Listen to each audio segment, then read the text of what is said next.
I think most of you know I love to sing. And of all times of the year, this is the singing season. A week ago, I was singing with Cantori and Shekinah in our coffee house across the way. 2 weeks before that, I was singing deep underground, caroling in the caverns, also with Cantori.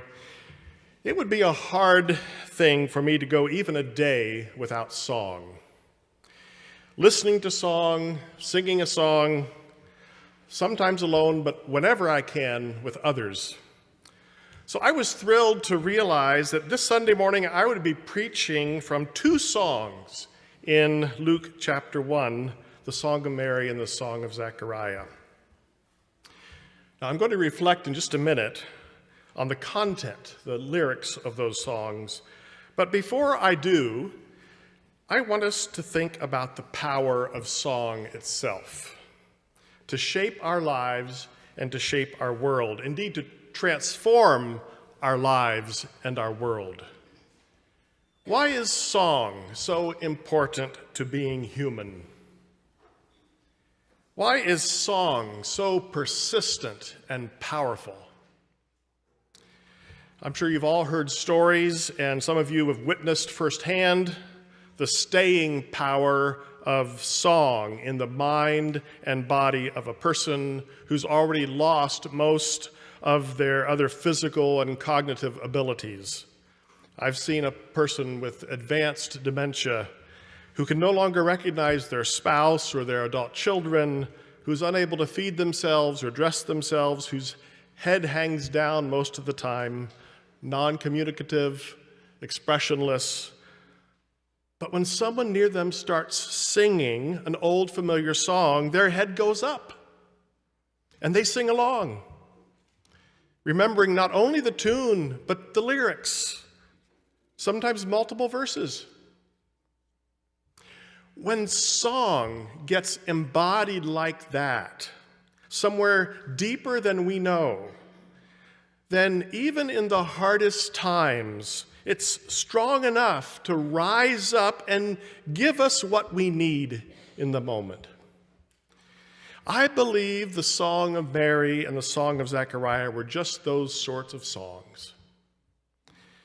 At a moment when they were overtaken and overwhelmed by the immensity of that moment, by the uncertainty of the future, a song embodied in the depths of their being rose up and gave them the strength to keep moving toward the promise. You know the story. Mary was the mother of Jesus. Zachariah was the father of John the Baptist. Mary was a young woman from a small village with little life experience. Zachariah was not exactly well known, but he was old and respected with plenty of life experience and responsibilities as a priest in the community. Both were met by an angel with a life-shattering message.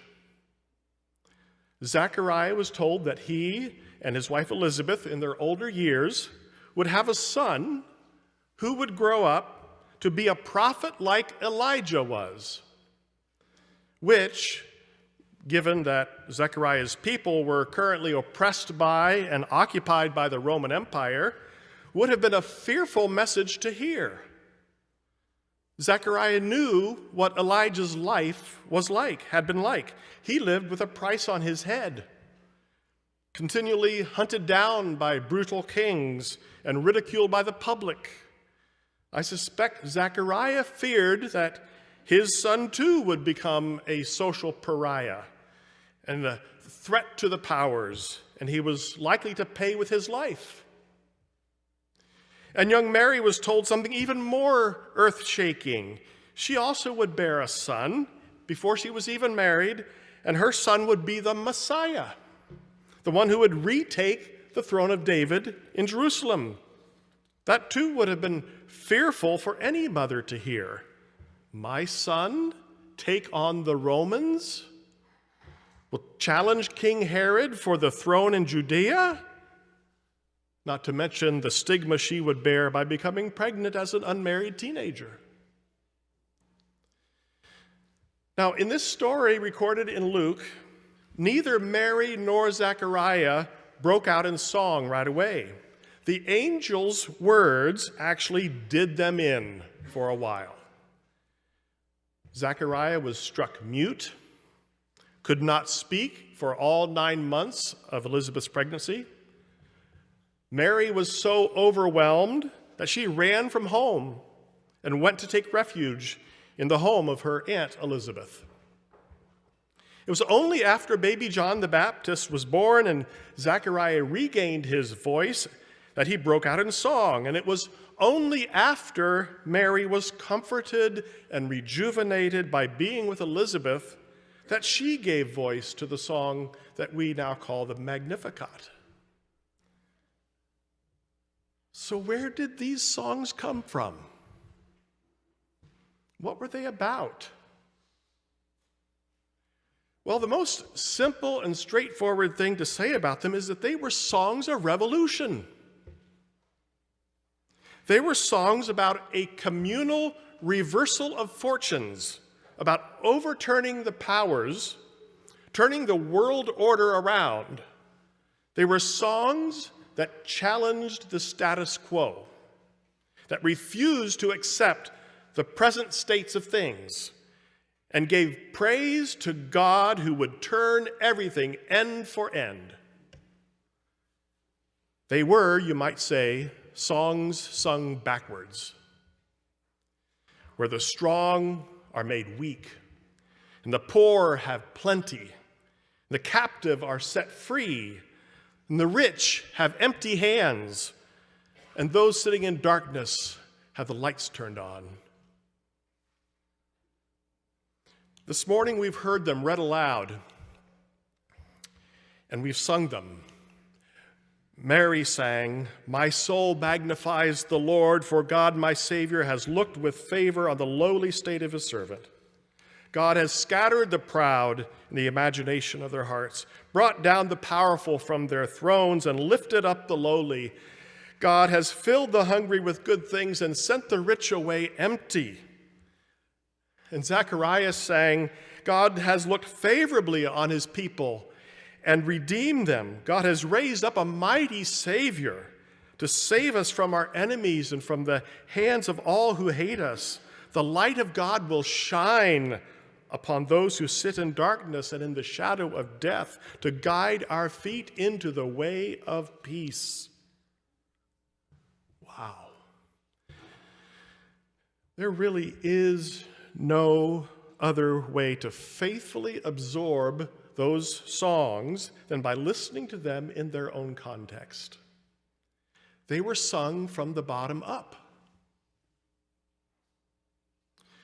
In contrast to all the powers that be, the brutal rule of King Herod and the Roman Empire, and the religious hierarchy, who often collaborated with Rome to keep the peace, Mary and Zachariah were way down the ladder. Now, don't make the mistake of thinking that Zachariah was a big shot just because he was a priest. He was one of hundreds playing a bit part in a vast religious structure. His large company of priests were just taking their monthly turn to do the temple duties and temple rituals. And one day, Zachariah drew the short straw, randomly picked to light the incense in the holy place. That's all. No, both Mary and Zachariah identified, I believe, with the downtrodden. They felt the oppression of their people. And in Luke 1, they sang songs of revolution. Now, if you want a modern comparison, think 1965. Think of the crowds singing, "We Shall Overcome," on the march from Selma to Montgomery. Now, to be sure, the songs of Mary and Zachariah were not merely political protest anthems. They were songs of faith, deeply embedded in their collective trust in a saving God who would deliver the downtrodden, just like much of the civil rights movement. Maybe not all, but much of it. I think the burning question for us today is, what song is our world calling for now? In a world where people are rapidly losing hope, where problems seem too deeply rooted to even have a solution, what song is being called for? And is that song somewhere deep within us? And if we haven't been hearing it lately, why not? How can we awaken it so it rises up to strengthen us? How can we learn to sing backwards? How can we be energized and empowered to proclaim our trust in a God who makes things right? Now, please hear me. I'm not just trying to wax poetic. I mean this in a practical way. What are the sustaining chords and melody and rhythm to the music of our faith that will help us live with greater hope and purpose and joy and love in this season and in the year to come? Notice I didn't just ask, what are the words of faith? Because our songs are more than lyrics. They are whole-bodied, integrated expressions of an individual in a faith community. There's a reason why the writer of Luke told the story this way. He could have had Mary and Zachariah offer a few words of thoughtful and rational reflection. This reminds me of what Isaiah said about the nature of God and God's love for the poor.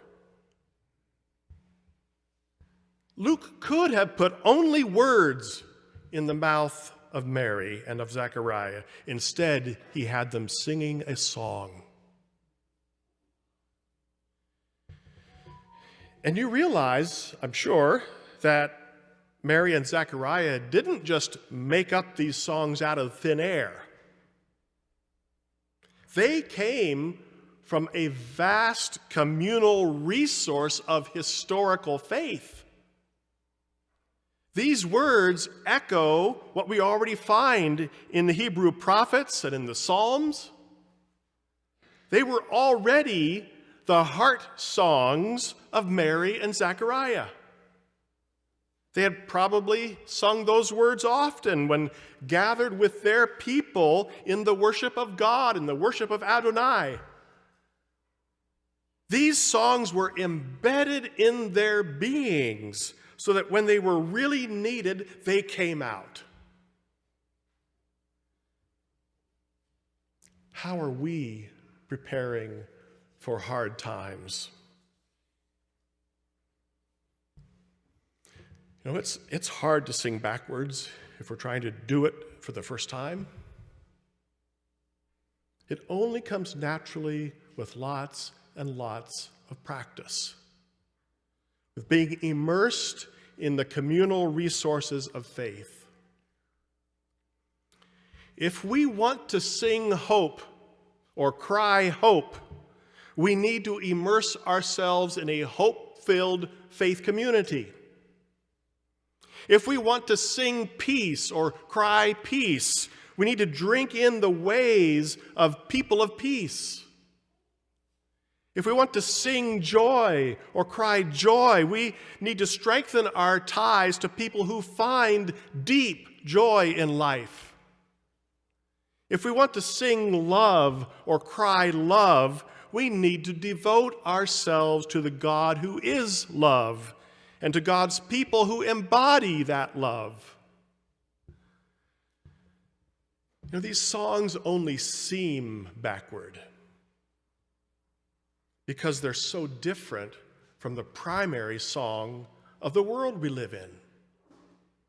A song in the key of domination and control and violence and anxiety.